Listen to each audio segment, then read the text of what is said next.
Okay, so I'm at work and it's so cold up in here. I'm a CNA. I work in a nursing home. It's freezing in here.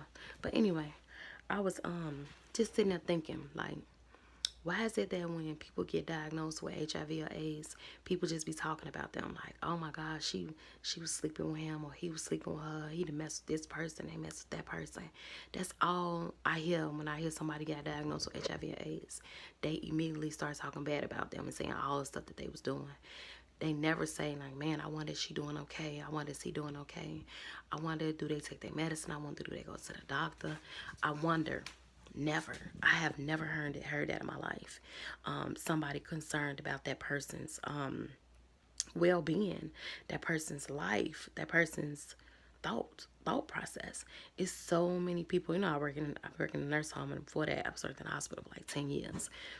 Y'all just don't know how many people that's walking around suffering from HIV and AIDS on a day-to-day basis. You walking past them and not knowing they are hurting.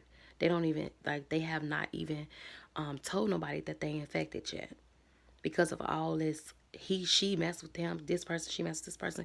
Everybody that get diagnosed with HIV and AIDS was not promiscuous. Is that how you say the word? Promiscuous? I can't say the word right. But everybody wasn't sleeping around with everybody and got infected. Some people wasn't. Some people just had one partner, and that partner didn't even know that they was infected and infected them. So it's not always somebody was sleeping around and get it. It's not always the case.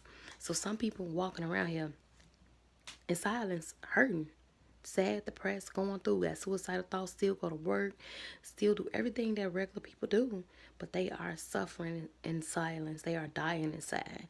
They suffering from depression, suicidal thoughts, anxiety, worrying about is people gonna accept them if they find out, worrying about how they gonna look to their family and their friends. It's so many different things a person can be. It's so many different ways that a person could be thinking because of their situation, and you not knowing, and you only thinking about the negative things to it. You should be trying to look at the positive things. You could probably be a big support for them just by asking, is they okay? Not even really asking, is they okay? Just talking to them, just letting them know like, I'm here for you. Treating them like a regular person, and not always looking at them like trying to say like, you feel sorry for them. Like, you know how you treat people when you feel sorry for them? That make people feel sad when you treat them like that. Treat them regular. So that's all I wanted to come and say. Is just start thinking about a person's healing instead of always thinking about the negative things towards it. Not only with HIV and AIDS, but with people with cancer, people with diabetes, whatever they may be going through. Think about their hearts. People are hurting. People just want to be loved while they're going through these situations, and they need support. Like, it is so important to have a huge support system whatever you're going through. So I just encourage y'all to try to be more understanding about what people going through, especially with HIV and AIDS. It's so many people out here that's diagnosed, that's walking around and have not yet disclosed themselves because of how people treat them, how they hear people treating other people.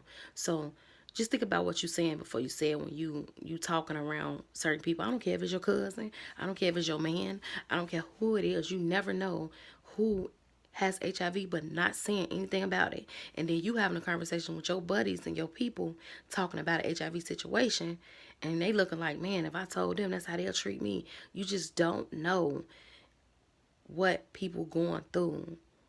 But the best thing that you can do is focus on someone's healing.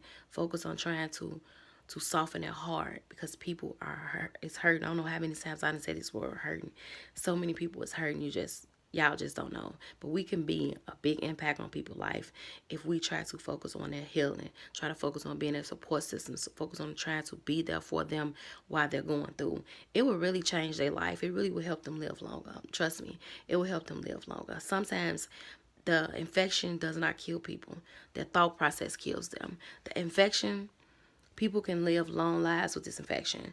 You take your medication, you take care of yourself, you can live long as God wants you to be here. A lot of people do not die from HIV complications. A lot of people walking around dying anyway. But the physical death, a lot of people don't die from HIV and AIDS at all.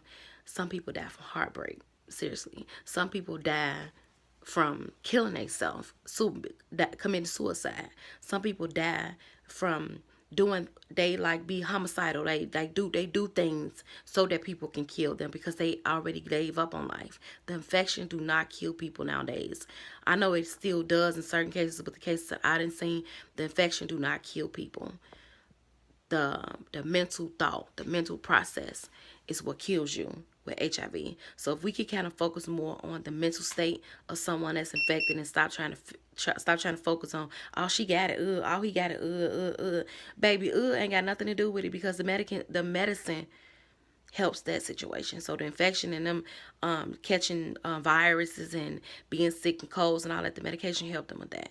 Let's focus on this person's mind. People dying because of their faults. So let's focus more on helping people heal. All right, y'all.